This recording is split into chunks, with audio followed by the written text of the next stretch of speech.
Music lovers, what's good? I'm Green Wonder, and I hope you're having a wonderful day today. Today, I'm going to continue listening to another duo, a group that I quite like. Their first song I listened to, The Sound of Silence, blew me away. It was so amazing, and even after listening to so much music after that, old school stuff, Beatles, Grateful Dead, all that good stuff, Bob Dylan, and then even mixing in like all the other stuff that I listen to regularly, Sly and the Family Stone and a lot of hip hop. I still can't get the Sound of Silence opening line and just the way the vocals are arranged, with the backing and the echo. It's stuck. It's stuck. And I've just been saying that randomly, random places like Hello Darkness, My Old Friend. It just is so powerful the way they executed that and the way it's mixed and everything. Uh, so, so yeah, the song we're going to listen to today is called Miss Robinson. Of course, this is by Simon and Garfunkel. This was produced by Paul Simon, Art Garfunkel, and Roy Halley. I believe he's worked on a lot of their other songs. And this was released in 1968. I don't know a lot about this song. I do know that from reading the lyric page that it's from the movie The Graduate. I haven't got around to checking it out. But yeah, interesting to see what this song is about. I think the Beatles, they must have a record along with so many accolades and records. They might have the first or the most number of songs with like a female name in it, Eleanor Rigby, Lucy in the Sky, Dear Prudence. I think that's one of theirs as well. So, yeah, I wonder if Mrs. Robinson is along the lines of that, a story told of a female character, So, yeah, excited to see that because Simon and Garfunkel absolutely, when it comes to writing, seem to be amazing at just writing, singing. I love their vocals on a couple of songs I've heard. So, yeah, looking forward to this one, no doubt. Yeah, if you'd like to subscribe, and you want to see more content like this, then by all means, please do. Appreciate it. And with that said, let's get into it. Miss Robinson by Simon and Garfunkel.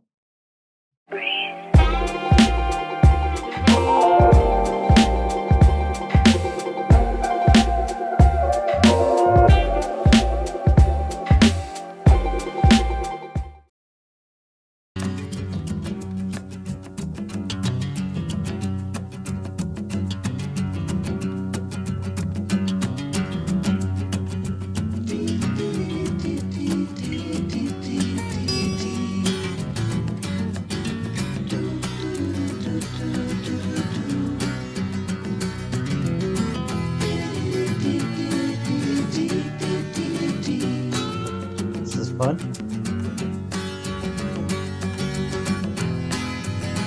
And here's to you, Mrs. Robinson. I like Jesus that. loves you more than you will know. Whoa, whoa, whoa. God bless you, please, Mrs. Robinson. Heaven holds a place for those who pray. Hey, hey, hey. Uh-oh. Hey, hey, hey. We'd like to know a little bit about you for our files. We'd like to help you learn to help yourself. Look around you, all you see are sympathetic eyes. Stroll around the grounds until you feel at home. And here's to you, Mrs. Robinson. Jesus loves you more than you will know. Whoa, whoa, whoa. God bless you, please, Mrs. Robinson. Okay. Cool. Cool. I feel like Simon and Garfunkel give me the vibes, even just with the start of that song. They make me feel like I'm driving, down the coast or something, with the ocean on one side, and I'm just driving on like the side of the cliffs or something, or even just through a countryside or something. maybe it's just me. Those vibes are always, I feel like that's the vibe I get from this one and a couple of other songs I've heard. Interesting. Mrs. Robinson. I still don't know what the song is about. Again, liking the delivery. It's very much what I've come to expect from Simon and Garfunkel.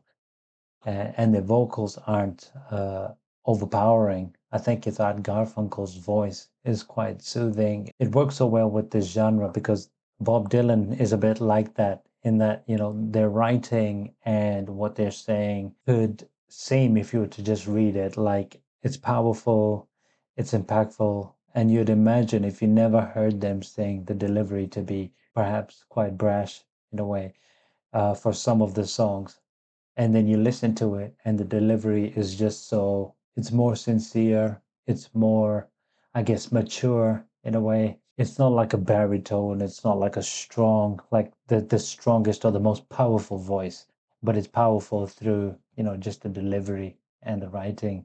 Like it so far. I think I'm gonna have to read the lyrics after this, but let's listen to some more.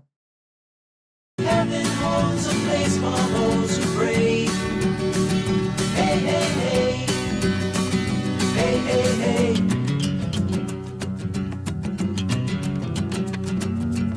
Hiding in a hiding place where no one ever goes.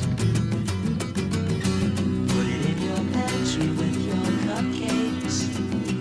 Wait, oh, what? It's a little secret, just the Robinsons affair.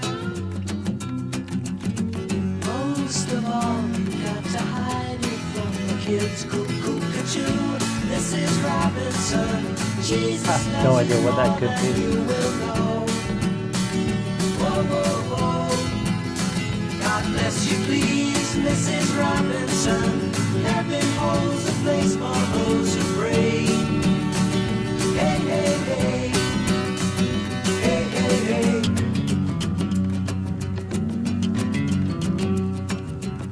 Sitting on a sofa on a Sunday afternoon, going to the candidates' debate. Laugh about it, shout about it when you've got to choose. Every way you look at it, you lose. Where have you gone, Joe DiMaggio? A nation turns its lonely eyes to you. Ooh, what's that you say, Mrs. Robinson? Joe to Joe has left and gone away. Hey, hey, hey. Oh, yeah. Hey, hey, hey.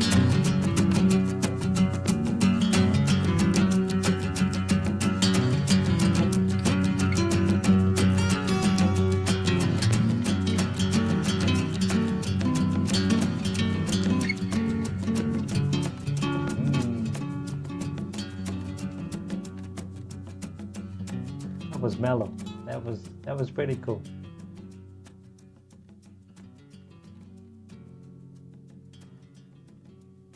So that was Miss Robinson by Simon and Garfunkel. Wow, that was so upbeat sounding. You know, from the beginning with the guitar, just strumming the guitar was all upbeat. I don't know if the lyrics are pointing to something a bit darker, perhaps, or perhaps like a hidden shame almost. But that was certainly interesting. Um, I've had a read of the lyrics there, and I'll be honest, I don't know if anyone, I'm sure people will leave a comment as to what they feel this song might mean. And I've heard it for the first time, so maybe it's not digested all the way, and I'll need to listen to it a couple more times, or at least read the lyrics a few more times. But I couldn't say for certain, like like we're able to with certain songs say that yes, this is what the song is about. And we know Blackbird, when Paul McCartney sings that, is speaking about civil rights, but also about the plight of black women. In this case, I'm not really sure. On first listen, seeing that it's a soundtrack for a movie, The Graduate, which I believe, as I said, I haven't seen it, and I don't know how Miss Robinson relates to that character, but certainly looking at this and starting off with Jesus loves you more than you will know, there's a place for those who pray. Like if you have faith in religion, then there's a way out of whatever shame you might have for you. And again, it's just very high level thinking of what they might be saying on first listen. Some interesting lines, though. The one that grabbed me on reading the lyrics after the song was hide it in a hiding place where no one ever goes. It's a little secret. It's like in the family, almost like it's a representation, not specifically of this family called the Robinsons, but like all families, we have family business that we don't want the outside world to particularly see, and every family has this.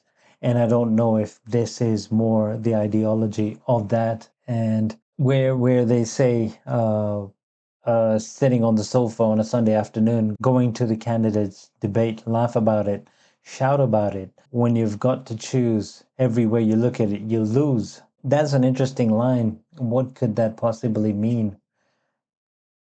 And then there's the bit about Joe DiMaggio, who I believe was a famous baseball player. And it says, Jolting Joe has left and gone. It's almost like another, is this like a scandal? Is this alluding to another scandal? I don't know if this is implying that Joe DiMaggio was perhaps a figure, a family man, the picture of a perfect family, or, a family man, perhaps. I can only think that that's what that's alluding to, because it says a nation turns its lonely eyes to you. Is that a nation that inside, subjectively feels there's an isolation almost, it's lonely eyes. But in the way that we look at celebrities and we look at perhaps people, and especially nowadays with social media, we see a side of people, a dynamic, and it's mostly a pleasant, happy picture of things we see. And when the nation turns its lonely eyes, is that the nation watching the TV and looking at this slice of the ideal world, the ideal family, the ideal person, and that's why the lonely people long for something. They look for something like perfection, whether it's on social media or something, or at least that image of what we think. The way they've put that in just a few lines, it's deeper than it seems on the surface. And then what say you, Miss Robinson? Jolton Joe has left and gone. So almost to say, here's this perfect guy, this perfect family, this celebrity that everyone loves, almost like a darling of the media. What do you say now that he's left and gone? The image of perfection has been crushed. I could be way off on this. I'm just brainstorming as I see it, as I read it. But yeah, once again, Simon and Garfunkel have an amazing delivery. It's catchy. The guitar riff was certainly catchy. The chorus is amazing. I love that chorus. It just feels so upbeat. Again, it's like something I've heard recently. And despite what the song says, it's very upbeat. The vocals with the guitar and the instrumentation, as simple as it may be, just works so well with their style of music. I really enjoyed that. I think I'll be listening to that again. It could be a metaphor, an exercise, a metaphorical exercise, perhaps, and not one specific thing. Sometimes, we've certainly seen that with the Beatles. Sometimes it's just having fun with, a snippet of a news article or a movie or an event or something that the artist themselves subjected to or see or witness, in everyday life. It's a lovely song, and definitely want to listen to more Simon and Garfunkel, if anything. With that said, I hope you've enjoyed listening to this song with me. Appreciate it again if you like and subscribe, and maybe want to share this with a fan of this song or Simon and Garfunkel. And hope to see you on the next reaction. There's a lot of timeless and classic music on the way. So, yeah, I'll keep listening and hope to see you on the next one. Um, Have a wonderful day and take care for now.